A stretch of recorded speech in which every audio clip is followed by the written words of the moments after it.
I'm back again. This may be the 11th time that I've attempted to, relaunch this show. And I don't think that this is necessarily a comeback or any type of success story that I'm here recording again. What I think this is, at the very least, is an update on where things are, where they've been, and hopefully where they'll go. A lot of people may assume that I haven't been recording because I'm too busy. And well, that's certainly part of the truth, and there is truth in that. It's not the whole picture, and it's definitely not an excuse. The real reason is I got tired of seeing my face on a screen. In a way, I got tired of listening to my voice. I got tired overall of social media. And I mean, those of you who know me know I've never been a huge fan of social media. And I really felt the push that you have. My dog is here. My new dog, by the way. I felt the push that social media gives you to follow the crowd, to satisfy the algorithm. And that I saw that, I felt that, and as soon as I felt that, every time I feel that pressure, I just turn away from it. It's not the type of pressure that I want. I have enough pressure and I have enough things going on that I do care about and actually enjoy. Enough problems to solve that I want to solve, and understanding an algorithm, bowing down to an algorithm, is the least of my interest. So that really is always the main reason why I fall off of posting, whether it's on YouTube or Instagram or here on Spotify if you're listening to it. But recently, I've started to come around to a different way of looking at social media. And it's, in a way, I hope, I'm going to be thinking about it in this way, as a little bit of a personal growth engine, a little bit of a accountability assistant. If I can stay consistent with this, the thing that I like the least, then I feel that there's very little that I can't stay consistent with. And I've only recently started getting more active in filming my workouts, and that alone, again, I don't want to work out on camera. I don't want to show people my face, let alone my body or anything about me, but doing so means I actually also have to be working out. And if that is something I care about, if I do have interest in staying consistent with my own workouts, then maybe filming them is a way for me to check off that box. Yeah, I'm doing it. And now there's that extra help of knowing, although I know that not many people, if anybody, are watching me, there's the idea that maybe somebody is. Maybe somebody is watching. Maybe somebody's gonna see, okay, this guy's being consistent. Why not me? And I know it sounds like a little bit of an ego. I know it sounds egotistical in a way, because that's how it sounded to me for a long time.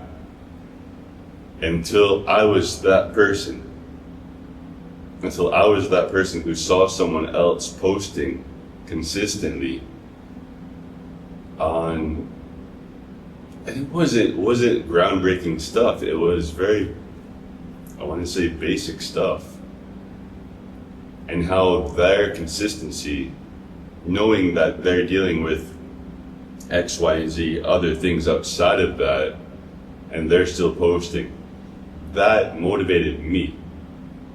And so when I was on the receiving end of that motivation, I thought maybe that this is a way to potentially help somebody else. And I can see clearly how this would actually be a benefit to me. So that is my reasoning on why I stopped and why I'm planning to continue. And I think the format of what I want to start talking about will shift a little bit.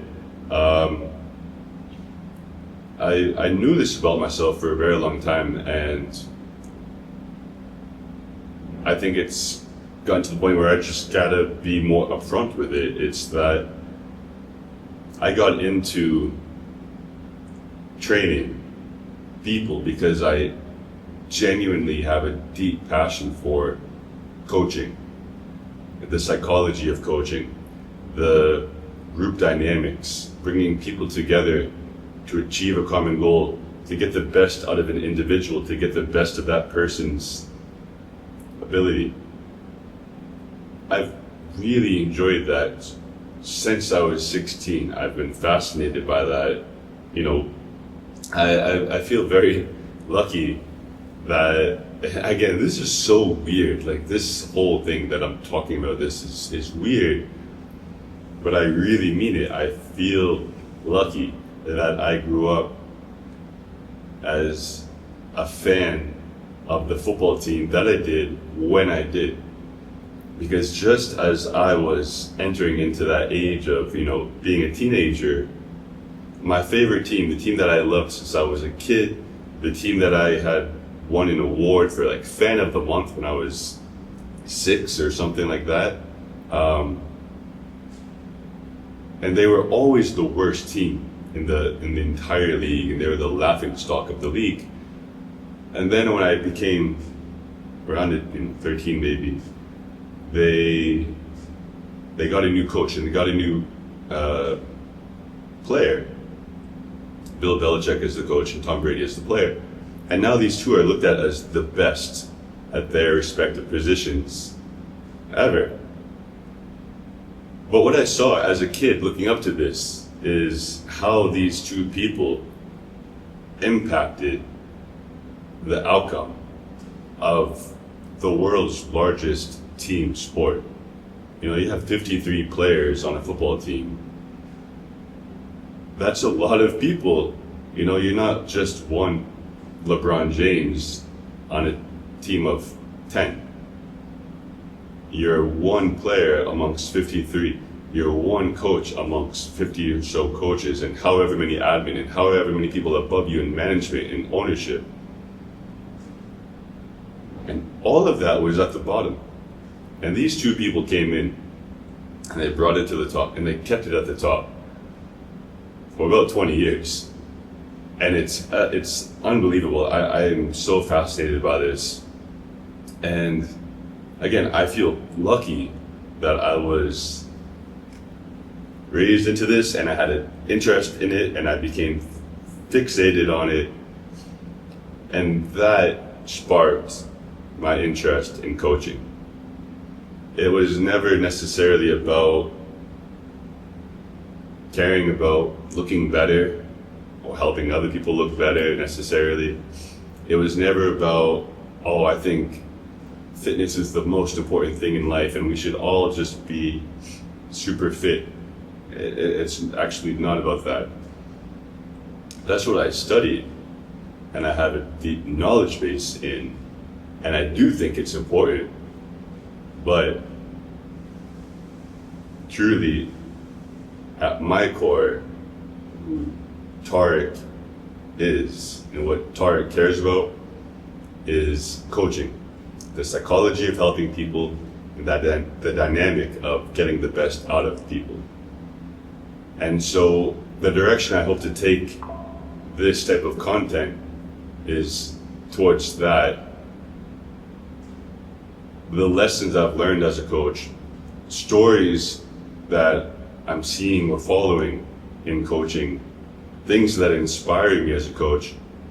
And my hope is maybe you'll learn, and maybe I will also be able to mark down and explore some thoughts that I might be at surface level at right now. But having this one-on-one conversation forces me to dive deeper and understand these topics at a higher level. So that's where I want to go with this. The last, I think it's probably been a year since I've gotten on here, and it's been amazing. It's been hectic. It's been so busy and life-changing this last year. We're fully booked really at the studio. I wake up at 4:30 now every morning, and I'm here starting at 6 a.m. just about every day. And we have a great group of people. We've grown the studio so much. I don't remember exactly what I had or did not have a year ago, but I feel like we have all the equipment we need to do the type of training that I want to do. So on that front, I couldn't be happier. I'm extremely thankful.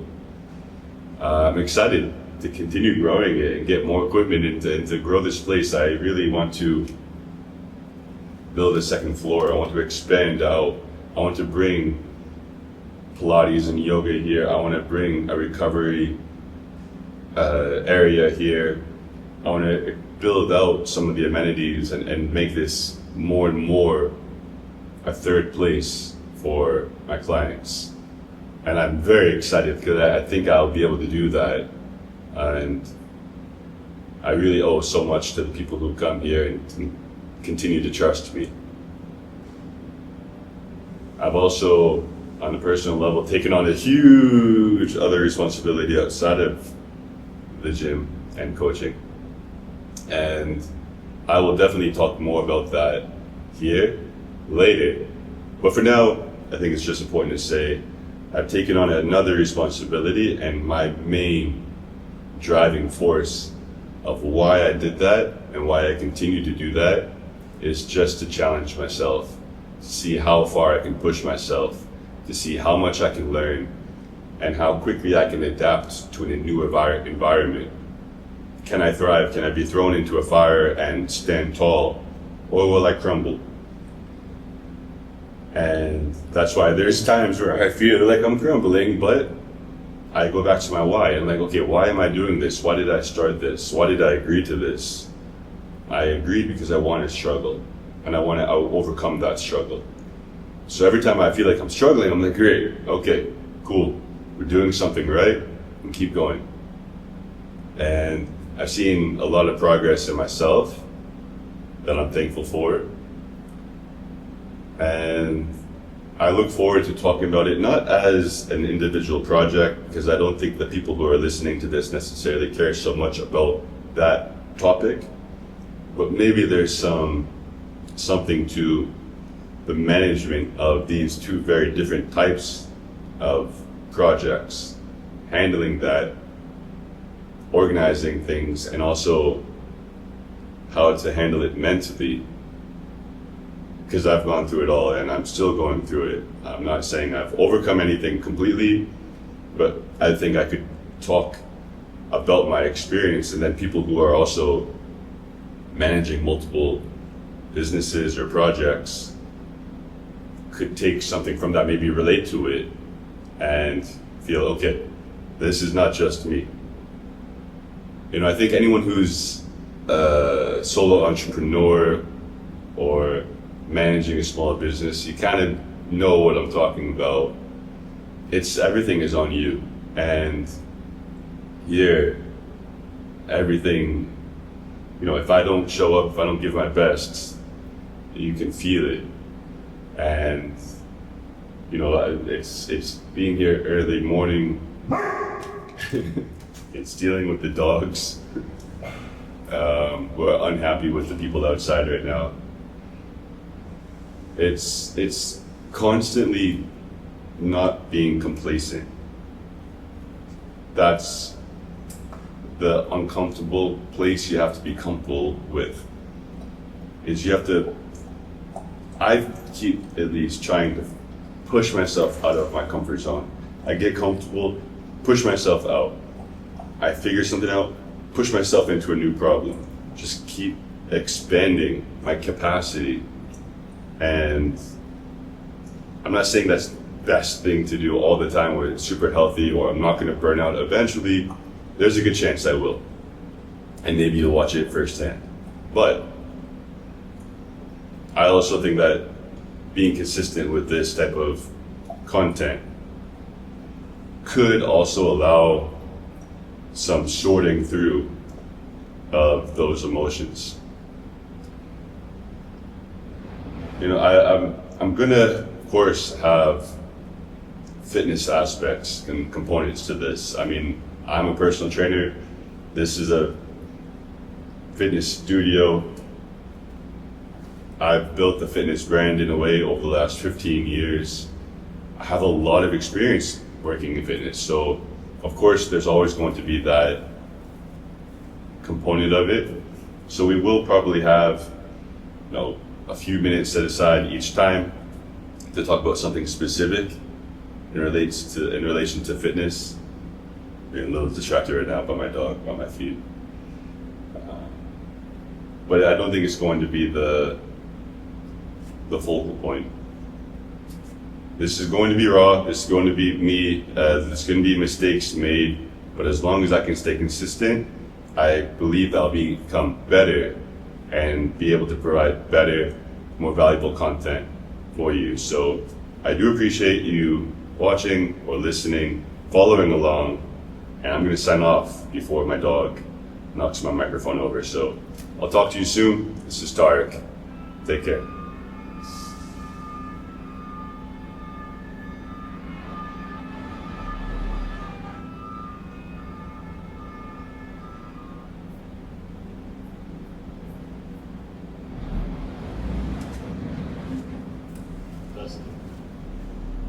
Testing.